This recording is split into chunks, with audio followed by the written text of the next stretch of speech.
الحمد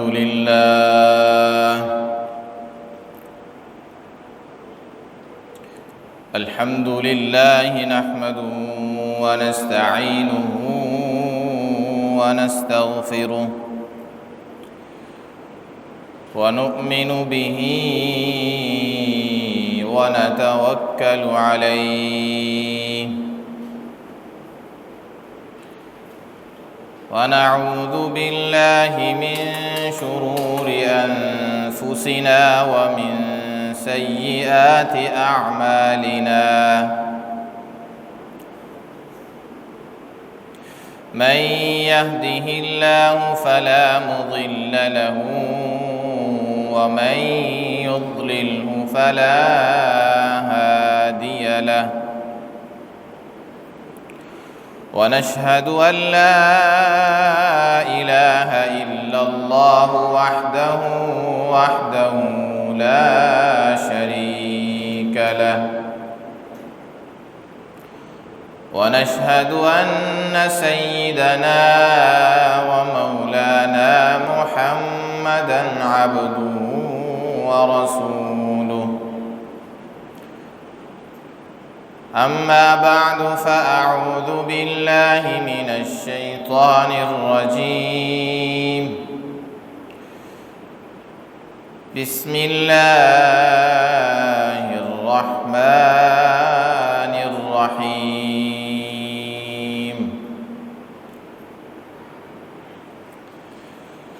ولكل أمة جعلنا منسكا ليذكروا اسم الله على ما رزقهم من بهيمة الأنعام فإلهكم إله واحد فله أسلموا صدق الله العظيم وصدق رسوله النبي الكريم ونحن على ذلك لمن الشاهدين والشاكرين والحمد لله رب العالمين إن الله وملائكته يصلون على النبي يا أيها الذين آمنوا صلوا عليه وسلموا تسليما اللهم صل على محمد وعلى آل محمد كما صليت على إبراهيم وعلى آل إبراهيم إنك حميد مجيد اللهم بارك على محمد وعلى آل محمد كما باركت على إبراهيم وعلى آل إبراهيم إنك حميد مجيد رب اشرح لي صدري ويسر لي أمري واحلل عقدة من لساني يفقه قولي سبحان ربك رب العزة عما يصفون وسلام على المرسلين والحمد لله رب العالمين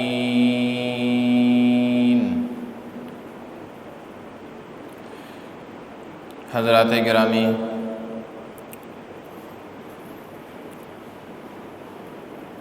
گزشتہ جمعہ آپ حضرات کے سامنے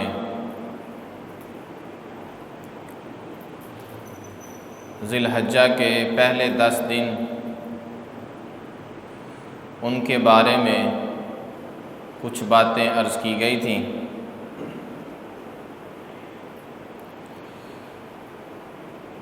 اور اس کے ساتھ ساتھ قربانی کے بھی کچھ مسائل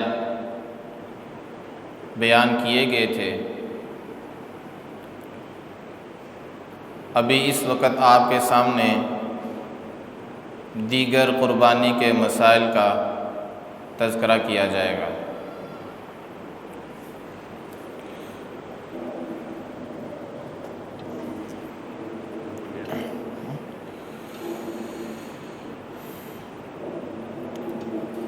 گزشتہ جمعہ یہ بات آپ کو بتائی گئی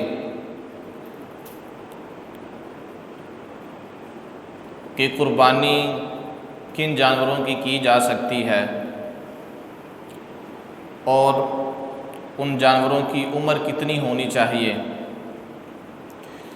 کتنی عمر کا جانور ہو تو اس کی قربانی کرنا جائز ہے اور کتنی عمر کا جانور ہو اس کی قربانی کرنا جائز نہیں ہے۔ بکرا اور بکری اگر اس کی قربانی کرنی ہو تو اس کے لیے ضروری ہے کہ ان کی عمر 1 سال مکمل ہو چکی ہو اور دوسرا سال شروع ہو چکا ہو۔ دمبا اور دمبی، مینڈا اور بھیڑ یہ اگر 6 مہینے کے ہوں، 7 مہینے کے ہوں اور ہوں موٹے تازے تو ان کی بھی قربانی کرنا جائز ہے۔ ان کے لیے سال کا پورا ہونا ضروری نہیں ہے۔ اسی طرح گائے اور بھیل، بھینس اور بھینسا، ان کے لیے ضروری ہے کہ یہ پورے 2 سال کے ہوں، 2 سال مکمل ہو چکے ہوں، تیسرا سال شروع ہو چکا ہو۔ اور اگر اونٹ اور اونٹنی قربانی کرنی ہو تو اس کے لیے ضروری ہے کہ وہ 5 سال کے ہوں، 5 سال مکمل ہو چکے ہوں، 6واں سال شروع ہو چکا ہو۔ تو یہ ان کی عمریں ہیں۔ یہ باتیں آپ گزشتہ جمعہ وضاحت کے ساتھ سن چکے ہیں۔ اس سلسلے میں نے گزشتہ جمعہ بھی بات عرض کی تھی، ابھی اس کو دہرانا مناسب سمجھتا ہوں کہ آپ کوشش یہ کریں کہ وہی جانور خریدیں جو دوندہ ہو، کیونکہ جس کے 2 دانت ہیں اس کے بارے میں یقین کے ساتھ یہ بات کہی جا سکتی ہے کہ اس کی عمر پوری ہے، وہ پورے 1 سال کا ہے، کیونکہ 2 دانت سال پورا ہونے کے بعد ہی آتے ہیں۔ اگر کسی کے 2 دانت نہیں ہیں تو اب ممکن ہے کہ وہ سال کا ہو، لیکن یہ بھی ممکن ہے کہ وہ سال کا نہ ہو، بیچنے والا کہہ رہا ہو کہ سال کا ہے۔ تو اس لیے احتیاط اسی میں ہی ہے کہ آپ وہی جانور خریدیں جس کے 2 دانت آ چکے ہوں، تاکہ کسی قسم کا شک اور شبہ نہ رہے۔ سال پورا ہونا ضروری ہے، اس کی عمر کا پورا ہونا ضروری ہے۔ 2 دانتوں کا نکل جانا یہ پورا ہونے کی ایک علامت ہے۔ اگر اس کے اوپر آپ عمل کریں گے تو ہر قسم کے شک سے آپ بچ جائیں گے۔ اب اس سے اگلی بات یہ ہے کہ قربانی کا وقت کیا ہوتا ہے۔ تو قربانی کا وقت ایک تو وہ وقت ہے کہ جب قربانی کا وقت شروع ہوتا ہے، اور ایک وقت وہ ہے جب قربانی کا وقت ختم ہوتا ہے۔ جس دن عید ہوتی ہے اس دن عید کی نماز کے بعد قربانی کا وقت شروع ہوتا ہے، اور عید کے تیسرے دن سورج غروب ہونے کے بعد قربانی کا وقت ختم ہو جاتا ہے۔ سورج کے غروب ہونے سے ہی قربانی کا وقت ختم ہو جاتا ہے۔ ہمارے یہاں آج اس سال جو عید ہے وہ بدھ کے دن ہے، تو بدھ، جمعرات اور جمعہ یہ 3 دن قربانی کرنے کے 3 دن ہیں۔ جمعے کا دن جب سورج غروب ہوگا تو سورج کے غروب ہونے سے ہی قربانی کا وقت بھی ختم ہو جائے گا۔ تو قربانی کا وقت شروع ہوتا ہے عید کے دن، عید کی نماز کے بعد۔ جن دیہاتوں میں عید کی نماز نہیں ہوتی وہاں قربانی کا وقت شروع ہوتا ہے فجر کی نماز کے ٹائم۔ جو ہی فجر کا وقت شروع ہو گیا قربانی کا وقت شروع ہو گیا، اس لیے کہ اس میں عید تو ہے نہیں۔ شہروں میں تو عید ہوتی ہے، اس لیے عید کا انتظار کیا جاتا ہے، جب عید کی نماز پڑھی جاتی ہے تو اس کے بعد قربانی کی جاتی ہے۔ تو دیہاتوں میں تو عید ہی نہیں ہے، اس لیے دیہاتوں کے اندر جہاں عید کی نماز نہیں ہوتی، جو ہی فجر کا وقت شروع ہوگا تو قربانی کا وقت شروع ہو جائے گا۔ اگر کسی دیہات میں کسی آدمی نے فجر کے وقت ہی قربانی کر دی اس کی قربانی ہو جائے گی، اس لیے کہ وہاں عید کی نماز نہیں ہے۔ شہروں میں عید کی نماز ہے، تو شہروں کے اندر جب تک عید کی نماز نہ ہو جائے کسی جگہ پر، اس عید کی نماز سے پہلے قربانی نہیں ہوگی، قربانی عید کی نماز کے بعد ہی ہوگی۔ اگر کسی نے عید کی نماز سے پہلے قربانی کر لی تو بس وہ یہ سمجھے کہ اس نے ایک جانور ذبح کیا ہے، جیسے عام دنوں میں جانور ذبح کیا جاتا ہے۔ جس طرح وقت سے پہلے نماز نہیں ہے، اس طرح وقت سے پہلے قربانی نہیں ہے۔ جس طرح وقت سے پہلے حج نہیں ہے، اب حج کے مخصوص دن ہیں، 8 ذی الحج، 9، 10، 11، یہ سارے حج کے دن ہیں۔ اب بندہ پہلے ہی حج کا احرام باندھتا پھرے اور مینا میں بھی ہوا ہے، عرفات میں بھی ہوا ہے، تو ایسے تو نہیں حج ہوگا، اس کا ایک وقت ہے۔ اس طرح قربانی کا بھی وقت ہے کہ جس دن عید کی نماز ہوتی، جس دن عید ہوتی ہے، اس دن عید کی نماز کے بعد سے لے کے تیسرے دن سورج کے غروب ہونے سے ہی قربانی کا وقت ختم ہو جائے گا۔ ہمارے یہاں اہل حدیث علماء ہیں، ان کی طرف سے یہ بات کہی جاتی ہے کہ قربانی کے 4 دن ہیں، لیکن اہل حدیث علماء میں سے بھی آپ کو ایسے عالم مل جائیں گے جو اس بات کے قائل ہیں کہ قربانی 3 دن ہے۔ ہمارے یہاں جو جامعہ محمدیہ ہے، اس میں ایک ان کے عالم ہیں، یہاں پڑھتے تھے کسی زمانے میں، اب تو وہ پڑھ کے اب تو فوت بھی ہو چکے ہیں۔ وہ کہا کرتے تھے کہ قربانی 3 دن ہے۔ وہ یہیں اسی ہمارا قریب ہے نا جامعہ محمدیہ اہل حدیثوں کا، وہ یہاں پڑھتے تھے، تو انہوں نے اپنی کتابوں میں یہی لکھا ہے کہ ہمارے نزدیک قربانی جو ہمیں بات سمجھ آتی ہے وہ یہی ہے کہ قربانی 3 دن ہے۔ حافظ زبیر علی زئی ان کا نام تھا، جامعہ محمدیہ میں وہ پڑھے ہوئے تھے، اور آپ نے نام سنا ہوگا حافظ عبد المنان نور پوری صاحب کا۔ حافظ عبد المنان صاحب ان کے استاد تھے، وہ یہیں پڑھ کے گئے ہوئے تھے۔ تو بعد میں وہ یہ کہتے تھے کہ قربانی 3 دن ہی ہے، ان کے رسائلوں میں، ان کی کتابوں میں یہی بات لکھی ہوئی ہے۔ تو بہرحال قربانی 3 دن ہے۔ حضرت عبداللہ بن عمر، حضرت علی رضی اللہ تعالیٰ عنہما، ان سے یہی بات ثابت ہے کہ قربانی 3 دن ہے۔ ایک وہ دن کہ جس دن عید کی نماز پڑھی جاتی ہے، اور 2 دن اس کے بعد، تو ایک عید کا دن اور 2 دن اس کے بعد، تو کل 3 دن ہو گئے۔ تو یہ 3 دن قربانی کے ہیں۔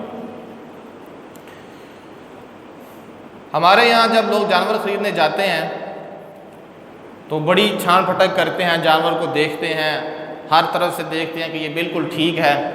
عام طور پہ تو یہی ہوتا ہے کہ جب لوگ جانور خرید کے لاتے ہیں تو بالکل ٹھیک ہی لاتے ہیں۔ اگر جانور خریدا تھا کسی نے بالکل ٹھیک، بعد میں اس کے اندر کوئی خرابی پیدا ہو گئی، اور خرابی بھی ایسی کہ اب اس جانور کی قربانی لگ نہیں سکتی،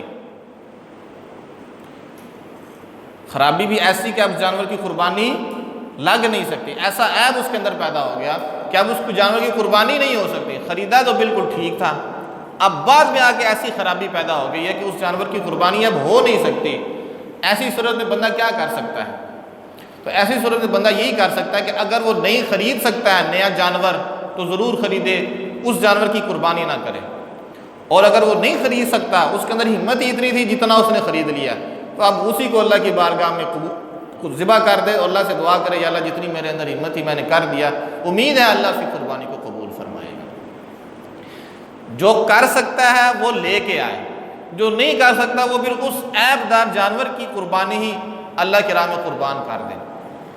اس لیے کہ یہ تو اصل میں ہمارا امتحان ہے، اللہ کو تو ہماری قربانی کی کوئی ضرورت نہیں ہے، یہ ہمارے امتحان اور ہماری آزمائش، اللہ تعالیٰ دیکھتا ہے کہ بندہ کتنی قربانی کرتا ہے۔ تو اب جتنی ہمت تھی اتنی تو بندے نے کر دی ہے، اب بندے کے پاس ہمت ہی نہیں ہے تو بندہ کر دے، چاہے وہ عیب دار ہو تو عیب دار ہی کر دے۔ تو خریدا تو جانور بالکل ٹھیک تھا، بعد میں کوئی مسئلہ پیدا ہو گیا، تو اگر بندہ نہیں خرید سکتا ہے تو نہیں خریدے، نیا جانور خریدے، لیکن اگر نیا جانور نہیں خرید سکتا تو پھر وہی اسی کو قربان کر دے، امید ہے اللہ اس کی قربانی کو قبول فرمائے گا۔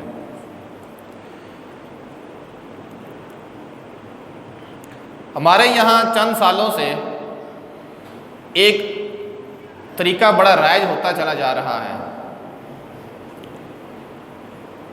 وہ یہ ہے کہ لوگ جانور خریدتے ہیں پھر بیچ دیتے ہیں۔ جانور خریدا، مثلا ایک بکرا خریدا کسی نے 35,000 کا، تو کسی نے پوچھا جی کتنے کا، کوئی بات ہی، تو اس نے کہا تم مجھے 40 کا دے دو، 45 کا دے دو، تو اس نے کہا چلو بچت ہی ہے، دے دیا۔ اب اس کو 5,000 10,000 15 جتنی بھی اس کو بچت ہو گئی، اب اس پیسوں کا کیا کیا جائے گا؟ تو آپ یہ بات ذہن میں رکھیں کہ قربانی کا جو جانور ہوتا ہے آپ اس سے نفع نہیں اٹھا سکتے، یہ کوئی کاروبار نہیں ہے، آپ قربانی کر رہے ہیں، کاروبار نہیں کر رہے۔ یہ تو کاروبار شروع ہو گیا کہ آپ نے 35,000 کا لیا، 40 کا 45 کا آپ کو بندہ گراہک مل گیا، آپ نے اس کو بیچ دیا۔ تو پہلی بات یہ ہے کہ جو جانور آپ نے اس نیت سے خرید لیا ہے آپ اس کو نہ بیچیں، بس اس کو آپ قربان کریں۔ لیکن اگر آپ نے اس کو بیچ دیا، 35 کا لے کے 40,000 کا یا 45,000 کا آپ نے بیچ دیا، تو اب آپ کے اوپر لازم ہے کہ جتنے کا آپ نے بیچا ہے اتنے کا نیا جانور خریدیں۔ جتنی رقم اب آپ کے پاس موجود ہے آپ اس سے فائدہ نہیں اٹھا سکتے۔ اب ہم فرض کر لیتے ہیں کہ 35,000 کا جانور تھا، بک گیا 45 کا، کتنا نفع ہو گیا؟ 10,000۔ اب اس کے پاس کل رقم ہے 45,000۔ اب اس کو چاہیے کہ یہ 45 کا 45 ہی قربانی کے اندر لگائے، وہ جیسے کیسے بھی ہو۔ فرض کریں ایک اس کی بہترین صورت تو یہ ہے کہ وہ جائے بازار میں اور 45,000 کا جانور خرید کے لے آئے۔ اب تو سارا لگ گیا نا، جتنا اس نے کمایا تھا وہ سارا لگ کے اچھا جانور لے آئے۔ اور بعض اوقات ایسے بھی ہوتا ہے کہ اس کو پھر 40 کا مل گیا، 5 پھر بچ گیا۔ اب جو 5 بچ گیا ہے یا تو اس میں اور پیسے ڈال کے قربانی کے اندر حصہ کر لے یا اس کو اللہ کے راستے میں دے دے۔ قربانی بیچ کر جو پیسہ کمایا ہے آپ اس سے نفع نہیں اٹھا سکتے، وہ اب اللہ کے راستے میں ہی جائے گا۔ مجھے بات سمجھ آ رہی ہے نا؟ ہاں، جب آپ نے جانور خرید لیا پہلے تو آپ کو بیچنا ہی نہیں چاہیے، وہ تو قربانی ہے۔ لیکن اگر آپ نے اس کو نفع کے ساتھ بیچ دیا تو اب جتنا بھی نفع ہے آپ اس کو قربانی کے اندر ہی لگائیں، اور قربانی کے اندر لگانے کے باوجود پھر بھی بچ جاتا ہے تو پھر کسی میں حصہ ڈال لیں، اور اگر حصہ نہیں ڈالا جا سکتا تو پھر اس کو اللہ کے راستے میں دے دیں۔ اس کو اب استعمال نہیں کیا جا سکتا اس لیے کہ آپ نے اس کو ایک دفعہ قربانی کے لیے وقف کر دیا تھا۔ تو جو جانور قربانی کے لیے خریدا جائے پہلی بات اس کو بیچا نہ جائے، اور اگر بیچا ہے اور نفع حاصل ہوا ہے اس نفع کو بھی قربانی کے اندر لگا دے یا اللہ کے راستے میں کسی جگہ پر لگا دے، اپنی ذات کے لیے اس کو استعمال نہیں کر سکتا۔ اور اسی کی ایک اور شکل ہے کہ 2-3 بندے مل کے بڑا جانور خریدتے ہیں، بیل خرید لیا، اونٹ خرید لیا۔ اب خرید تو انہوں نے لیا تو کسی نے کہا یار میرا حصہ ہی ڈال لو، میرا حصہ ہی ڈالو، تم تو 2 بندے ہو 3 بندے ہو تو میرا بھی حصہ ڈال لو، 7 حصے تو ہو سکتے ہیں بڑے جانور میں، 7 تک تو حصے ہو سکتے ہیں، تو میرا بھی حصہ ڈال لو۔ یہ بھی ہمارے ہاں سلسلہ چل پڑا ہے۔ ایسی باتیں ہونی نہیں چاہیے، اس وجہ سے کہ آپ قربانی کر رہے ہیں اور اس طرح کی چیزوں سے دنیا کی محبت کی بو آتی ہے کہ آپ کو تھوڑا سا پرافٹ ملا، آپ نے کہا چلو جی جان دے، قربانی کرنی اور کر لیں گے۔ تو یہ قربانی ہے، آپ اس کی اصل دیکھیں کہ ابراہیم علیہ السلام نے کیسے قربانی کی تھی۔ آپ اس کو ذہن میں اس بات کو اپنے ذہنوں میں لائیں تو پھر آپ سوچیں کہ آپ کیا کر رہے ہیں۔ یہ بات بہت عجیب سی بات ہے، لیکن جو کہ اب لوگ کرتے ہیں، اس طرح کا کام نہیں کرنا چاہیے۔ بس آپ نے خرید لیا تو ٹھیک ہے، بس اس کو اللہ کے راستے میں قربان کریں۔ تو بہرحال میں جو اب مسئلہ بتانا چاہتا ہوں وہ یہ ہے کہ 2-3 بندوں نے نا بڑا جانور خرید لیا۔ فرض کریں 2 بندوں نے بڑا جانور بیل خرید لیا، اونٹ خرید لیا۔ خریدنے کے بعد کوئی پڑوسی آگے، کوئی رشتہ دار آگے کہ ہمیں بھی شامل کر لیں، ہمارا بھی حصہ ڈال لیں۔ اب اس کے بارے میں مسئلہ یہ ہے کہ جن 2 بندوں نے پہلے جانور خریدا تھا، تو جب انہوں نے جانور خریدا تھا اس وقت ان کی نیت تھی کہ ہم اس میں اور لوگوں کو شامل کریں گے، یا اس وقت ان کی نیت ہی نہیں تھی؟ ظاہر ہے اگر تو ان کی یہ نیت تھی کہ بھائی ابھی تو ہم 2 لے رہے ہیں، لیکن جب ہم اپنے محلے میں جائیں گے، اپنے گھر جائیں گے تو ہم اپنے رشتہ داروں سے، اپنے پڑوسیوں سے کہیں گے کہ ہمارے ساتھ شریک ہو جاؤ۔ اگر تو پہلے دن سے یہ نیت تھی کہ ہم اس میں اور لوگوں کو شریک کریں گے تو کرتے رہیں، کریں شریک۔ ظاہر ایک حصے کی بھی تو قربانی ہو جاتی ہے نا، ضروری تو نہیں کہ 3 حصے ہی ہوں، 4 حصے ہی ہوں، 5 حصے ہی ہوں۔ گائے بیل میں 1 حصہ بھی ہو تو قربانی تو ہو جاتی ہے۔ تو اگر تو جن 2 بندوں نے پہلے دن بڑا جانور خریدا ہے اور ان کی نیت بھی یہی تھی کہ ہم نے اس میں اور لوگوں کو بھی حصے دار بنانا ہے، شریک بنانا ہے، تو پھر تو وہ یہ کریں۔ لیکن اگر ان کی یہ نیت ہی نہیں تھی، نیت ہی تھی کہ ہم قربانی کریں گے لیکن بعد میں جب آئے باتیں شاتیں سنی، لوگوں کی کانوں میں باتیں پڑیں، تو پھر کہا کہ بھائی کی ضرورت ہے اتنا مہنگا قربانی کرنے کی، حصہ ایک بھی تو ہو سکتا ہے، تو چلو کرو شریک، اس کو بھی شریک کرو، اس کو بھی شریک کرو۔ اگر یہ کیا نا تو ہے یہ بھی جائز، لیکن یہ بہت مکروہ اور ناپسندیدہ کام ہے، اور اس کے ناپسندیدہ ہونے کی وجہ یہی ہے کہ اس میں دنیا کی محبت نظر آ رہی ہے، کہ جب آپ نے ایک دفعہ جانور لے لیا تو بس ٹھیک ہے، اس کو قربان کریں آپ۔ اب یہ بات بھی آپ سمجھ لیں کہ شریک اگر کسی کو جانور میں کرنا ہے تو پہلے دن سے نیت کر کے جانور خریدے کہ ہم نے اس میں اوروں کو شریک کرنا ہے، لیکن اگر پہلے دن سے نیت ہی نہیں تھی، پہلے دن تو اپنے لیے خریدا اور بعد میں بندے تلاش کرتا پھر رہا ہے کہ چلو یار بچت ہو جائے گی اور کسی کو شریک کر لیں، پیسے بچ جائیں گے، اس کو بھی شریک کر لیں، اس کو بھی شریک کر لیں، یہ جائز تو ہے لیکن یہ کیا ہے؟ ناپسند ہے، بہت ہی ناپسند ہے۔ تو اس لیے اس سے بچیں، پہلے دن سے جو آپ نے نیت کی ہے اس کے اوپر پکے رہیں۔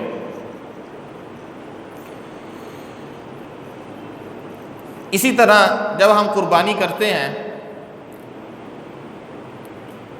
تو ہمارے ہاں یہ بھی اب سلسلہ ہے کہ ہم بعض اوقات میت کی طرف سے بھی قربانی کرتے ہیں، کوئی والد فوت ہو گئے ہیں، والدہ فوت ہو گئی ہیں، بھائی فوت ہو گیا، کوئی رشتہ دار ہے، اس کی طرف سے بھی قربانی کا ارادہ ہوتا ہے۔ آپ اگر کسی کی طرف سے قربانی کرنا چاہتے ہیں تو کریں، لیکن اس میں تھوڑی سی وضاحت ہے۔ وہ وضاحت یہ ہے کہ جب آپ نے میت کی طرف سے قربانی کی ہے تو اس کی ایک صورت تو بعض اوقات یہ ہوتی ہے کہ میت خود کہہ کے جاتی ہے، مرنے سے پہلے میت وصیت کر کے جاتی ہے کہ بھائی میری طرف سے قربانی کرنی ہے، میں پیسے چھوڑ کے جا رہا ہوں، آپ نے میری طرف سے قربانی کرنی ہے۔ اگر میت کہہ کر جائے اور میت کے کہنے پر میت کے مال میں سے قربانی کر دی جائے، اب یہ جو قربانی ہوگی اس کا گوشت صرف غریب لوگ ہی کھائیں گے، امیروں کو کھانے کی اجازت نہیں ہوگی۔ جب میت کہہ کر جائے کہ میرے مال میں سے قربانی کرنی ہے، تو جب میت کہہ کر جائے گی تو میت کے کہنے سے جو قربانی کی جائے گی اس قربانی کا گوشت صرف کون کھائے گا؟ غریب لوگ، مالداروں کو کھانے کی اجازت نہیں ہوگی۔ یہ اس کا کہنا آپ یوں سمجھے کہ جس طرح کہ وہ وصیت کر کے جا رہا ہے کہ اللہ کے راستے میں مال دینا، غریبوں کو کھلا دینا، یہ اس کے حکم میں ہے۔ تو جس طرح وہ مال صرف فقراء کو کھلایا جاتا ہے، اسی طرح یہ قربانی بھی صرف فقیروں کو کھلائی جائے گی اور کسی کو نہیں کھلائی جائے گی۔ خود جو لوگ قربانی کر رہے ہوں گے نا میت کی طرف سے، وہ بھی نہیں کھائیں گے، ہاں وہ خود مستحق ہیں تو کھا لیں، خود فقیر ہیں غریب ہیں تو کھا لیں، امراء کو کھانے کی اجازت نہیں ہوگی۔ تو یہ صورت میت کی طرف سے قربانی کرنے کی ہے کہ میت خود کہہ کے جا رہی ہے، وصیت کر کے جا رہی ہے، لیکن اگر کسی کو خود ہی ایک جذبہ پیدا ہوا کہ میں اپنے بڑوں کی طرف سے قربانی کروں، وہ کہہ کے نہیں گئے تھے کہ میری طرف سے قربانی، اس کو خود ہی ایک جذبہ پیدا ہوا کہ میں قربانی کروں، میت کی طرف سے ان کے اصالہ ثواب کے لیے میں قربانی کروں، تو عام اگر حالات میں قربانی کی جائے تو اس کا ثواب میت کو بھی پہنچے گا اور اس کا گوشت ہر ایک کو کھانے کی اجازت ہوگی۔ تو میت کی طرف سے قربانی کرنے میں گوشت میں ذرا فرق کرنا پڑے گا، میت کہہ کر جائے اور اس کے مال میں سے کی جائے تو پھر فقراء اور غرباء کو ہی وہ گوشت کھلایا جائے گا۔ اگر میت نے نہیں کہا تھا اور خود ہی اس کے رشتہ داروں میں یہ جذبہ پیدا ہوا کہ ہم اپنے بڑوں کے لیے اور ان کو ثواب پہنچانے کے لیے ہم قربانی کرنا چاہتے ہیں تو ضرور کریں، اور اس کا گوشت خود بھی کھائیں، فقراء کو کھلائیں، جس کو بھی کھائیں، یہ ان کی مرضی۔ نبی صلی اللہ علیہ وسلم نے بھی قربانی کی تھی، آپ نے قربانی کی، آپ نے فرمایا یا اللہ اس قربانی کو مجھ محمد کی طرف سے صلی اللہ علیہ وسلم اور آل محمد کی طرف سے اور پوری امت محمدیہ کی طرف سے قبول و منظور فرما۔ تو میت کی طرف سے قربانی کی جا سکتی ہے ان کے اصالہ ثواب کے لیے، ان کو ثواب پہنچانے کے لیے، لیکن ان کا گوشت، اس قربانی کا گوشت کھایا جا سکتا ہے کہ یہ نہیں، اس کی میں نے وضاحت کر دی کہ اگر وہ وصیت کر کے گئی تھی تو پھر فقراء کو کھلایا جائے گا، اگر انہوں نے وصیت نہیں کی تھی، عام حالات میں کسی کے دل میں جذبہ پیدا ہوا کہ اپنی بڑوں کی طرف سے قربانی کی جائے تو وہ ضرور کرے، اور اس کا گوشت خود بھی کھا سکتا ہے اور فقراء کو بھی کھلا سکتا ہے۔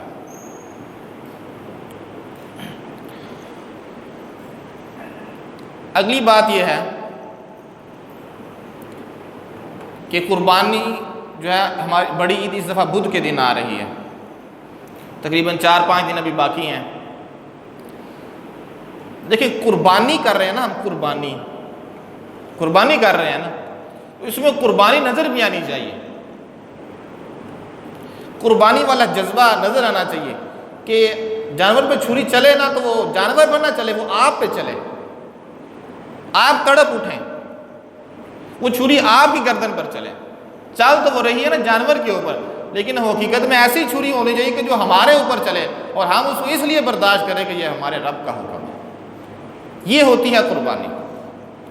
ہم نے وہ زمانہ دیکھا ہے، آپ تو خیر بڑے حضرات بیٹھے ہیں، کہ لوگ جانور کو لاتے تھے اور جانور کی خدمت کرتے تھے، ایسے ہے نا، اس کو چارہ ڈالتے تھے، اس کو ہاتھوں میں پکڑ پکڑ کے اس کو دانہ کھلاتے تھے۔ اور ہم نے بعض سنا بھی ہے، پتہ نہیں اب ایسے ہے کہ نہیں، کہ بعض لوگوں کے بارے میں ہم نے سنا ہے کہ جانور اگر وہ پخانہ پیشاب کرتا تو نیچے ہاتھ رکھتے تھے، وہ نیچے نہیں گرنے دیتے تھے، اور ہاتھوں کو لا کے نیچے گرتا ہے تو گرتا بھی رہے، اس قدر وہ جانور کی تعظیم کرتے تھے۔ اب چلیں اس کو تو آپ سائڈ میں ہی رکھیں، بہرحال اس کی خدمت کرنا، اس کو چارہ کھلانا، اس کا خیال رکھنا، اس کی گرمی سردی کا خیال رکھنا، اس کے کھانے کا اور اس کی خدمت کا خیال رکھنا، آپ جب یہ کریں گے، چاہے آپ 3-4 دن ہی کریں، اور پھر جب اس کے اوپر چھری چلے گی تو پھر پتہ چلے گا۔ ہم نے بڑے بڑوں کو دیکھا ہے، ان سے نہ رہا نہیں جاتا، بڑے بڑے حوصلے والے ہم نے دیکھے ہیں کہ وہ جانور کی خدمت کرتے ہیں 3-4 دن کو ہفتہ، اور اس سے مانوس ہو جاتے ہیں، اور پھر جب عید کا دن آتا ہے، جب اس پہ چھری چلاتے ہیں تو پھر ان سے پھر دیکھا نہیں جاتا۔ یہ ہے قربانی۔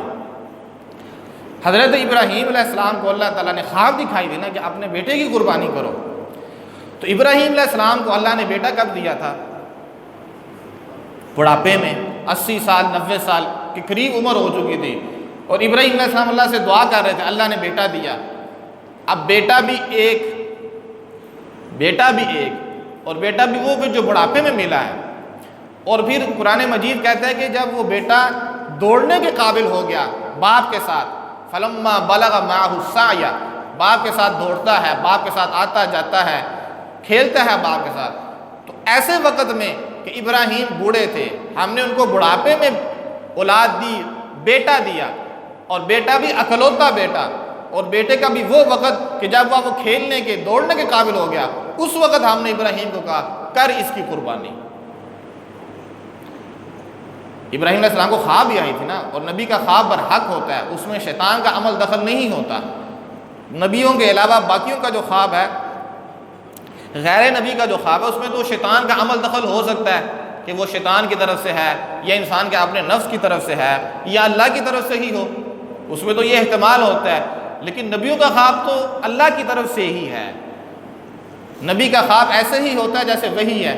تو ابراہیم علیہ السلام کو خواب ہی آئی تھی نا کہ بیٹا میں تمہیں ذبح کر رہا ہوں، تو تمہاری کیا رائے ہے؟ تو بیٹے نے کہا ٹھیک ہے آپ کریں، ستجدنی انشاءاللہ من الصابرین۔